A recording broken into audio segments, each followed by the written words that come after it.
Hello and welcome to the WB Mason Coaches Report on GoHofstra.com. Joined as always by the head coach of the Hofstra baseball team, the red hot Hofstra baseball team, Coach John Russo. Coach, welcome. Hey, Glenn. Thanks for having me. Coach, another solid week, 4-0, including a 3-game sweep at William & Mary.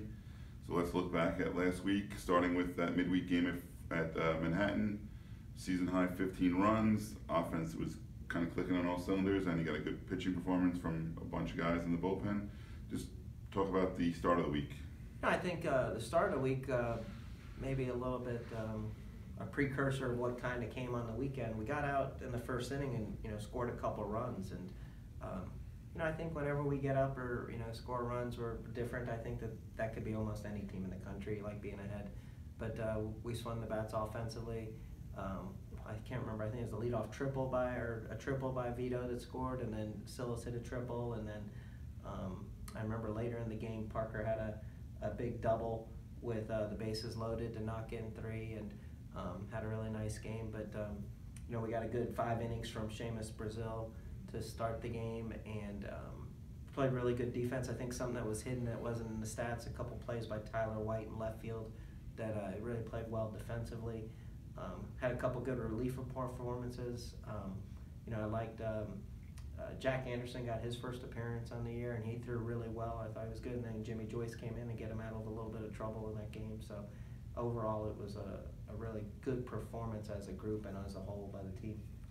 And that takes you to Friday night. William & Mary started with a 3-game series. John Rooney on the mound. Offense wasn't there. Good pitching battle between Rooney and Bodie Sheehan of William & Mary, but Hofstra prevails 1-0 behind another solid, stellar performance from John Rooney. Typical John Rooney, 9 innings, 3 hits, 5 strikeouts, a walk. Just another gutty performance, another much-needed start to a weekend. So what did you see in Friday night's game? I don't think we can talk about Rooney enough. John started; he had a really good start. I think the thing that the team does when John pitches is they take. I think we take pride in defense every game. I mean, we know what we are: pitching, defense, timely hits. We've accepted it. We've accepted we're going to be in close games and tight games.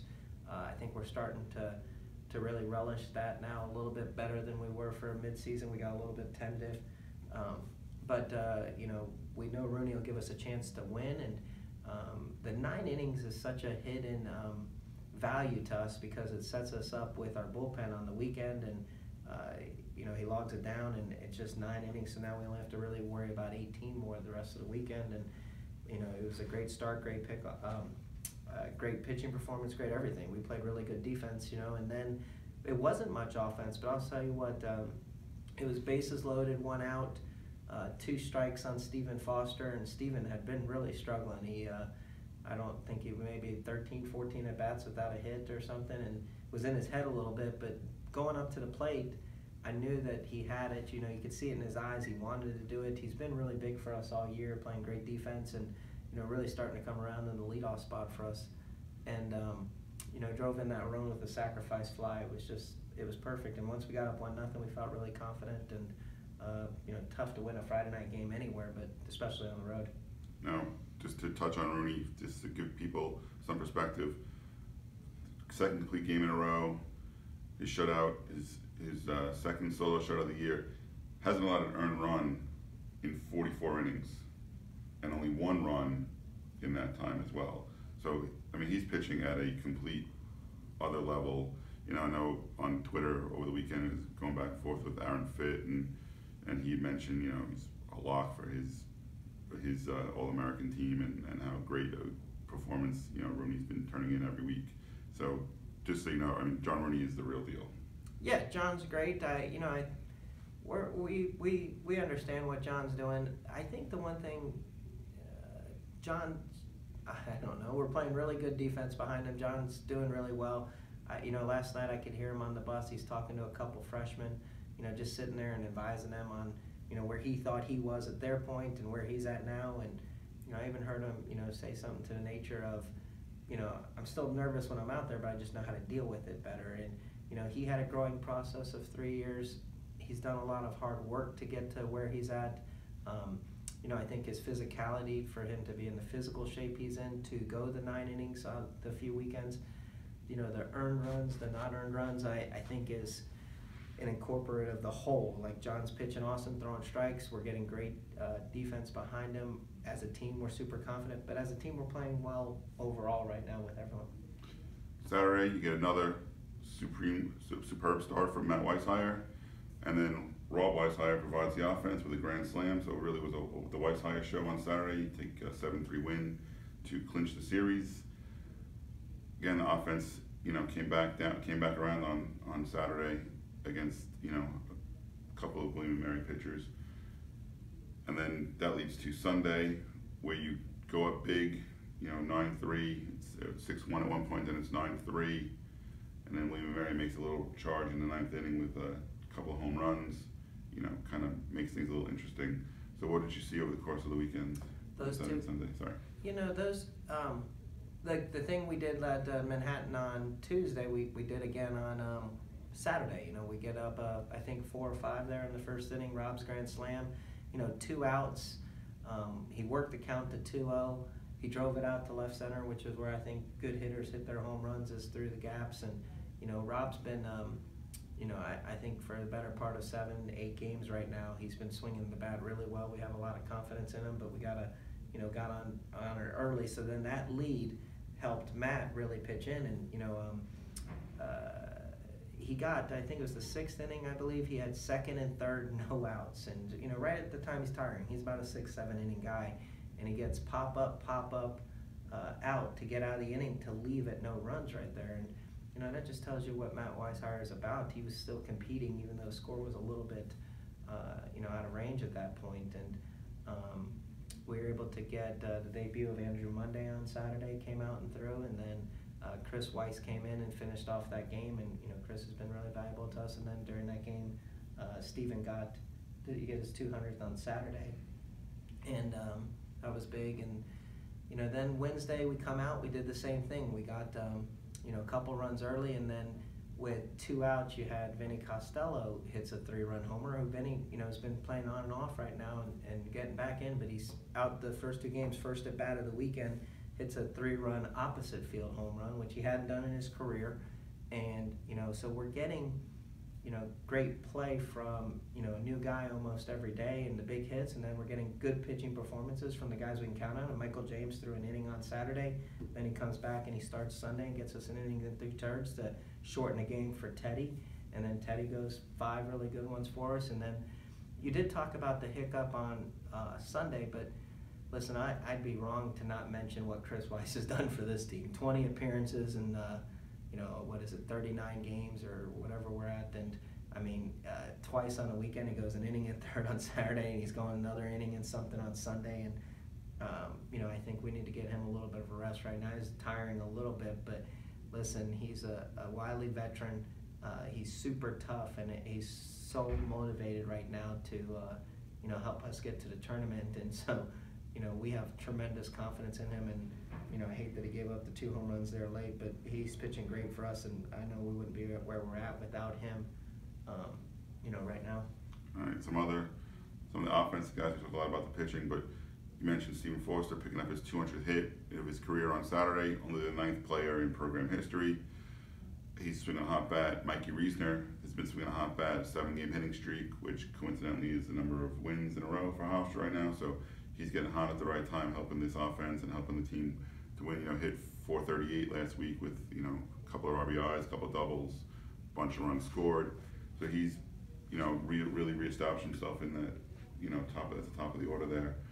And then Tyler White, who you mentioned with his great defense, but really came through, started all 4 games, came through, hit 333 on the week. So he's coming up with some good hits at the bottom of the order. Going into this weekend and this week with Fordham on tap and then CA leading Northeastern, how do you keep the offense performing at a high level against some good pitching coming up? Well, let's go back.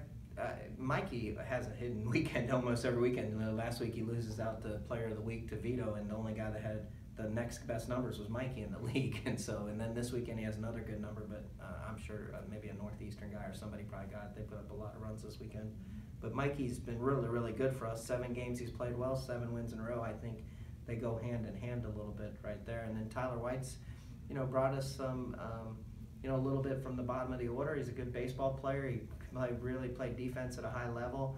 I like that he got on a walk. He gets on and hits batsmen. He got a 2-out hit this weekend. Those are all stuff that he knows that he needs to do to contribute to us.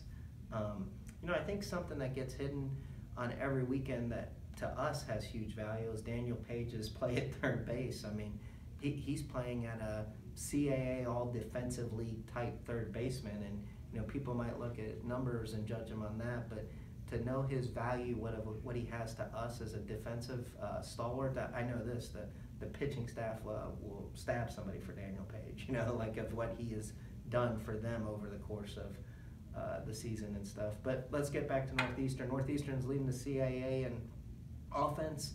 They're leading in pitching. They're leading the league. They put up 20 runs twice this weekend on Towson. They swept Towson. They swept Elon. They swept somebody else right before. They're 7 in a row, I think, in CAA play. We're 6 in a row, and so 2 hot teams playing. I like that both teams are from the Northeast right now that are the hot teams in the CAA. I think is really neat. Can't have more respect for Mike Clavin and his team than what I do, and we know it's going to be a big battle, but we got another one coming up first of Fordham tomorrow, who we're right next to in RPI in the league, and they're having a great season in 3rd and A10, and it'll be a night game tomorrow at 7 o'clock. And so, we talked about this a little bit on Sunday, but we just have a really big week and, exciting. And that's what we all signed up for, CAA, big games, big opponents, electric type atmospheres. I hope we get great crowds these last 2 weeks, at home. We're here, this weekend, Friday, Saturday, Sunday versus Northeastern first place, and then next weekend after with JMU. And I know this, the guys are excited to be home. And something hidden in our stats that I think people needed to understand is 15 of our 21 wins have been on the road. We're the only team above 500 in CAA on the road, and that just tells you what kind of toughness and what kind of character these kids have. And can't be more proud of what we're developing into and what we're becoming this season right at the right time. You mentioned CAA, key CAA series right now, just 21 wins on the season, but 10-8 in the CAA, and with this sweep this weekend, you leapfrog Delaware and UNCW in the standings now, sitting in 4th place. How pleased are you to be, kind of a little bit in the driver's seat going into these last 2 weekends? Definitely. I mean, shoot, it was 2 weeks ago we were sitting at 4 and 8, so we're definitely in a lot better spot than we were. But I think the one thing we've done really well is we didn't go to William Mary saying, hey, we need to sweep. We went to William Mary saying, hey, we need to win Friday night. And then when we won Friday, we're like, hey, we need to win the series, try to get a game tomorrow. We won that. Now we're like, hey, we got to try to get another one. So we've been really good job of staying in the moment. I don't think we'll look too far ahead. I think it'll be Tuesday against Fordham. We'll be ready. It'll be a nice local game, 7 o'clock lights. We're excited about that. Then Friday with John Rooney throwing against Northeastern and Hofstra baseball, 7 meeting 6 and whatever it is, and it'll be a lot of fun. But I know this. We're just going to enjoy playing well right now, and I know the guys are excited. We had a great trip home last night, even though it was 7 hours. We get home at 3 in the morning. It was as good a bus ride as you could have had. All right. You've been watching the WB Mason Coaches Report on GoHofstra.com.